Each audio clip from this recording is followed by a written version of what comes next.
I was like, oh my gosh, what did I just get myself into? I don't know anything about paralysis. The back legs? It's just the back legs, yeah. Hi, sweetheart!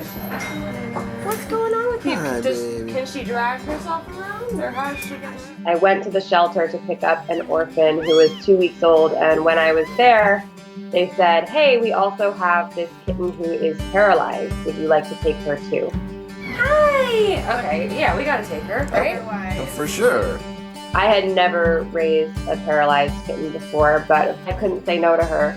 If anybody can figure out how to adopt out a paralyzed kitten, they should probably find a way. I thought I was getting one. Surprise! Alright, have fun with them. I look forward to seeing them on Instagram. Alright.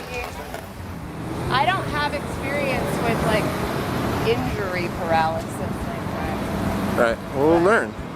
I don't We'll know. learn and we'll make it happen.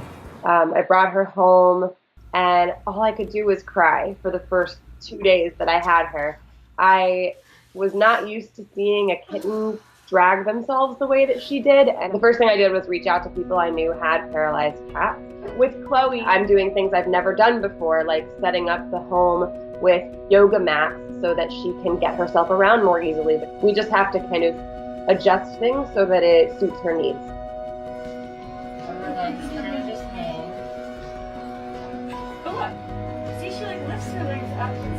I was obsessive about it. For the last 3 months, she's been to more than 30 vet appointments. As we've been working on those muscles and doing physical therapy, and we've been seeing these shocking things.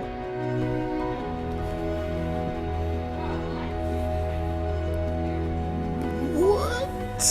And even though those things aren't indications that she's going to be, a normal cat, she does have the most extreme form of paralysis. We're about to meet with a neurologist. Chloe has her favorite little stuffed alpaca. Unfortunately, what every doctor agreed with is that she's lost all feeling to her legs. The good news is they don't think that she is in any pain. The bad news is they don't think she can feel anything in her legs. I just cried and cried. And I was so determined to fix her, So I wanted her to be normal. The story is not, wow, she can suddenly walk again.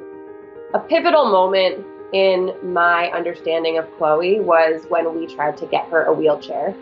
I thought that having a wheelchair was going to give her so much more freedom and liberation. Well, we got her in the wheelchair, and nope, she hated it. Come on, Chloe. I think it really freaks her out. So what I needed to do was look at her from where she is. I need to meet her where she is. I had all these expectations of we gotta be able to get her to walk. And in that time, what I discovered is that her life is not sad at all. She can't walk, she's paralyzed. That's okay, that's not how she gets around. She still gets around beautifully. She doesn't see herself as disabled. She sees herself as a normal, happy, joyful kitten. I started looking at her not from the perspective of my expectations of her, but her expectations of me. I think she started being a lot happier when we accepted her as she is. Go girl. Go Chloe. Chloe is an amazing climber because she's really strong. She pulls herself around, so she's got strong front arms. When Andrew is on the floor, she loves his beard. So she'll just climb all in his beard and purr. She needs to get adopted by someone who has a beard. She's so sweet.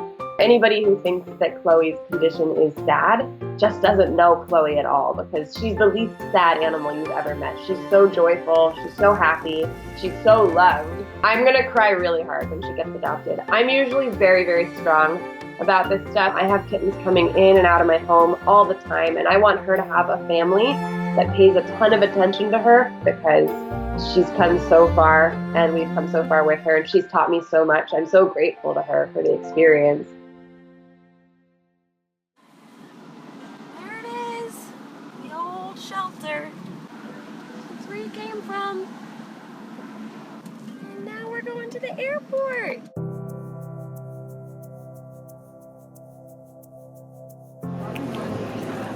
Jode. Hi! You did so good! You ready to go? Ding! She's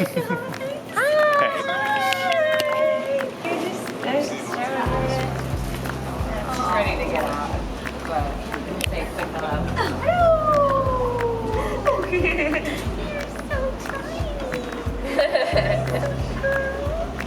Chloe, let's go explore. Come on. Let's go see the house. I sort of inadvertently have become the paralyzed kitten lady now because she inspired a lot in me, and now I feel so emotional about other paralyzed kittens coming into shelters where I know people look at them and they think that they're broken, and they're not. I'm so proud of you. Okay, maybe I'm gonna cry a little bit. Oh, I know. Okay. It's okay. Okay. It's okay. Okay. See you soon. I hope. Okay. That's it. You gave us this amazing gift. She's amazing, and you did such a good job with her. And we're so thankful. Chloe is now responsible for saving a couple other paralyzed kittens because just through people watching Chloe's story, other people have decided to go out and adopt these paralyzed cats.